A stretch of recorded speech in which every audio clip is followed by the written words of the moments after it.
kama kuna kitu Mungu amekuandalia, ni sahihi kabisa kurudi tena kwake, akuandae kwa ajili ya kile alichokuandalia. Ninakumbuka wakati Mungu alipokuwa ananiita kwa ajili ya utumishi, miaka ile ya 80 kule mwanzoni, alinisemesha kwa njia ya maono, kwa njia ya ndoto. Nilikuwa sielewi vitu. Asante Yesu, mengine nilikuwa naandika, pamoja na kwamba nilikuwa sijui kwa nini naandika, nilikuwa naandika tu. Lakini kuna ndoto nilizoota ambazo zilinifikirisha sana, na kuna maono niliyoona yaliyonifikirisha sana, na kuna maombi niliyoomba ambayo nikutaka nikushirikisha hapa ili uweze kuelewa.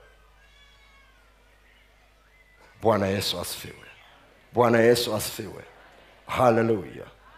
Na wakati huo Mungu ananisemesha, nilikuwa sijaokoka, ni Mkristo wa kawaida, tunaenda kanisani. Lakini pia nilikuwa napiga disco. Nilikuwa disco joker.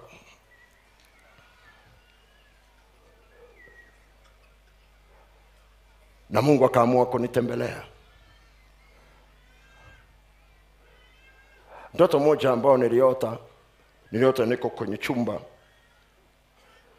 alafu ghafla nikaona hapa juu kwenye dari pamefunguliwa, alafu ikashuka karatasi ndefu na mkono ina maandishi.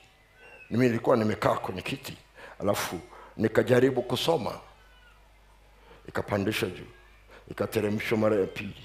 Nikajaribu kusoma, sikuweza, ikapandisha juu, ikateremshwa mara ya tatu.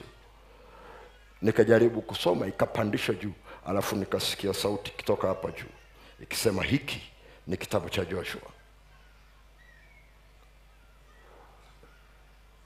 Babangu alikuwa anafanya kazi wakati ule, lakini pia alikuwa anafanya kazi ya kichungaji. Kwa hiyo Jumapili alikuwa anaingiza ibada na shughuli mbalimbali, lakini bado alikuwa na kazi yake. Kwa nikamtafuta, nikaja nikamweleza kitu nilichoota. Akaniambia lazima Mungu anakuhitaji kasome kitabu cha Joshua. Nikakisoma, lakini sikukifurahia sana. Sidhani hata kama nilikielewa, maana niliona huyu jamaa anapigana vita tu, anapigana vita. Sikumuelewa.